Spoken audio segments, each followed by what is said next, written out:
Assalamualaikum warahmatullahi wabarakatuh. Alhamdulillahirabbil alamin bi ni'matihi tatimmus shalihat. Allahumma shalli ala sayyidina Muhammad wa ala alihi washabihi wa barik wasallim. Rabbi shrah li sadri wa yassir li wahlul 'uqdatam min lisani yafqahu qawli. Saudara-saudara penyimak video ini dimanapun Anda berada, pada kesempatan ini saya mau menguraikan lagi terkait dengan sebuah persoalan atau semacam pertanyaan yang muncul lagi dari kalangan-kalangan tertentu, di mana mereka menafsirkan kata-kata yadun atau tangan dalam Al-Quran itu. Banyak sekali kata-kata yadun atau aidihim atau ya misalnya yadullah dan seterusnya. Mereka mengartikan seakan-akan Tuhan itu dia adalah makhluk berwujud seperti manusia yang ada tangannya. Ini tanpa ilmu mereka memaksakan keinginan, itu tidak elok namanya. Kemudian pada kesempatan ini coba untuk kita membuat semacam tanggapan, mudah-mudahan bisa dapat terpenuhi daripada keinginan orang-orang itu. Kalau kita mengamati misalnya penggunaan kata tangan, baik dalam kehidupan sehari-hari ataupun dalam konteks-konteks ayat-ayat, baik hadis ataupun Al-Quran, itu sebenarnya makna-makna harfiah, kiasan, majas yang tidak boleh dimaknai ya tangan itu sendiri, tapi ada makna-makna yang harus kita pahami. Dalam kehidupan hari-hari pun demikian. Umpamanya misalnya kita menyebut kata perpanjangan tangan, itu bukan berarti tangan itu dia panjang lebih dari 1 meter, 2 meter, 5 meter, bukan. Tetapi itu menunjukkan bahwa ada perwakilan, delegasi, utusan daripada pihak tertentu kepada pihak lain terkait dengan melakukan sesuatu pekerjaan. Itu maksudnya begitu. Tapi kalau ada orang memaksakan tidak, yang dimaksud itu adalah tangan itu panjang, berarti orang ini memaksakan ketololannya untuk orang lain mengikuti. Atau contoh lain misalnya garis tangan, itu bukan berarti dimaksud itu garis-garis di dalam telapak tangan orang, tetapi yang terkait dengan nasib orang itu, nasib baik ataupun nasib buruk orang itu. Kalau orang memaksakan tidak, yang dimaksud itu tangan itu ada garis di dalamnya, itu berarti orang itu masuk kategori dungu dan tolol. Begitu pula misalnya tangan, misalnya tertangkap tangan. Nah, memang setiap yang namanya para pihak berwajib menangkap seseorang itu yang ditangkap itu atau yang diborgol itu tangannya. Tetapi pengertian tertangkap tangan itu maksudnya adalah orang ditangkap pada saat sedang melakukan sebuah kejahatan. Itu disebut dengan tangkap tangan. Nah, kalau ada orang mengatakan tidak, itu tangan tangkap tangan maksudnya, itu berarti orang itu tolol dan bodoh. Nah, kemudian misalnya campur tangan. Nah, itu bukan berarti tangan-tangan dicampur-campur jadi macam-macam, bukan, tetapi ada campuran pemikiran, campur kekuasaan, campur saran dan seterusnya terkait dengan sebuah permasalahan atau sebuah pekerjaan. Kalau orang mengatakan tidak, ini maksud itulah tangan-tangan dicampur, itu berarti itu orang tolol dan bodoh juga. Atau misalnya buah tangan adalah karya seseorang yang kemudian menjadi bukti diwariskan ke apa dan seterusnya kepada orang banyak, keluarganya dan seterusnya. Kalau ada orang menafsirkan tidak, dimaksud itulah tangan itu berbuah nangka, berbuah mangga dan seterusnya, itu berarti orang itu bodoh dan tolol. Nah, kayak begitu.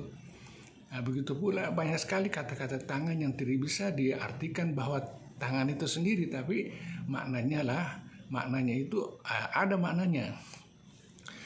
Begitu pula misalnya kita kembali ke ayat Al-Quran ataupun hadis.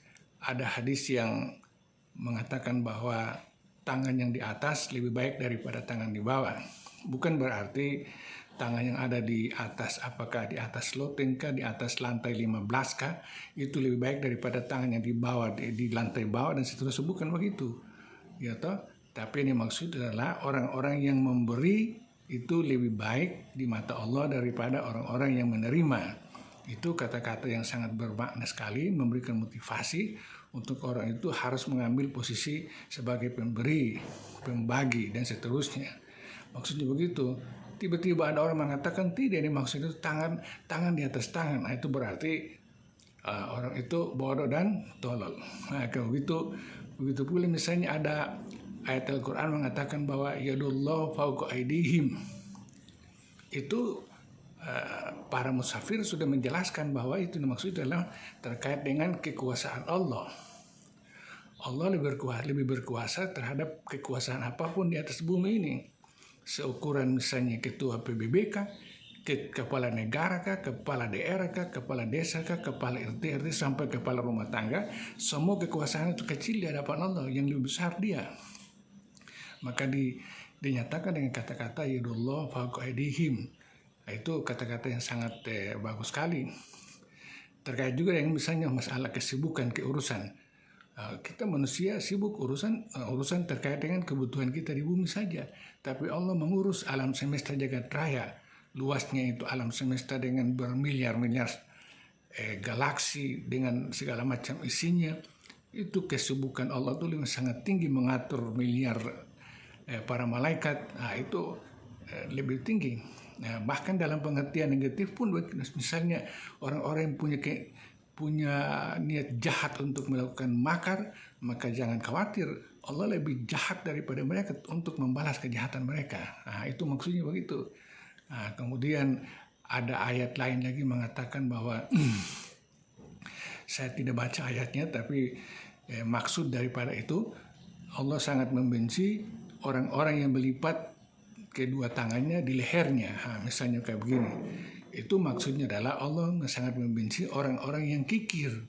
Ya toh, ibaratnya misalnya ada uang di kantung kiri dan kanan atau di dompet, kita jalan-jalan melewati orang pengemis, sementara tanganmu terlipat di leher, apakah kamu bisa memberikan bantuan atau memberikan sumbangan? Uang di kantung bisakah dikeluarkan dalam posisi tangan terbelenggu? Nah, itu maksudnya begitu. Ya, kalau misalnya ada orang mengatakan tidak dimaksud itu tangan terbelenggu itu tangan yang di leher itu yang dibenci, itu berarti orang itu masih dianggap tolol. Kayak begitu. Nah, sekarang misalnya ada ayat yang sering dipertanyakan terkait dengan misalnya ada orang Yahudi, istilahnya semacam seakan mereka protes terhadap Allah. Mereka mengatakan bahwa tangan Tuhan itu terbelenggu, sehingga dia tidak lagi memberikan rezeki kepada kita. Tuhan membalasnya, menimpalnya dengan kata-kata tangan juga. Tidak, tangan saya terbukti memberikan rezeki kepada Anda semua. Nah, itu misalnya dibuat dalam satu dialog sangat bagus. Orang Yahudi mengatakan, hai Tuhan, tangan kamu terbelenggu.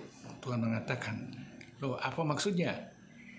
Ya, maksudnya kamu tidak kasih lagi rezeki kepada kami. Nah, Tuhan mengatakan, tidak, tangan saya terbukti masih terbuka.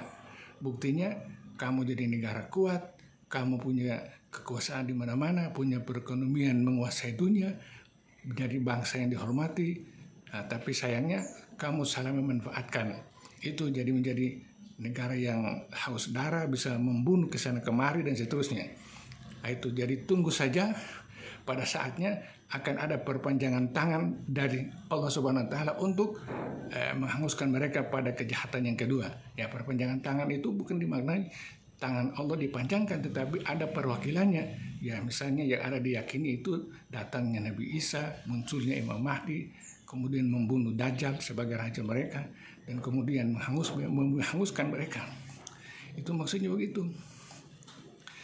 Nah, begitu pula kalau dilihat dari asbabun nuzulnya, saya kira sudah dapat kita baca pada keterangan-keterangan terkait dengan asbabun nuzul daripada tiap-tiap ayat itu, sehingga jangan ada penafsiran macam-macam. Padahal kalau kita pahami, penafsiran Al-Quran itu tidak sembarang ditafsirkan. Hanya orang-orang yang menguasai ilmu penafsiran Misalnya terutama harus mengerti bahasa Arab, al-lughatul Arabiyah secara mendalam, secara betul-betul ahli bidang itu. Kemudian ilmu-ilmu lain seperti fikih, syariah, tauhid dan seterusnya, ditambah dengan ilmu-ilmu misalnya ilmu sosial, ilmu humaniora, ilmu fisika, kimia, ilmu antropologi, sejarah dan seterusnya, baru bisa dianggap layak untuk bisa menerjemahkan atau menafsirkan Al-Quran. Nah, kayak kita ini tidak pantas untuk menafsirkan Al-Quran, apalagi orang di luar Islam. Nah, tidak pantas. Ada metodologinya. Nah, seperti begitu. Saya kira seperti itu untuk sekedar menambah pemahaman terkait dengan selalu dipertanyakan apakah Tuhan itu punya tangan seperti tangan manusia. Kemudian mereka menuduh bahwa ternyata Tuhan orang Islam itu juga bentuk seperti manusia. Itu sangat salah besar. Nah, saya harap dengan jawaban tadi bisa memberikan pemahaman. Oke. Assalamualaikum warahmatullahi wabarakatuh.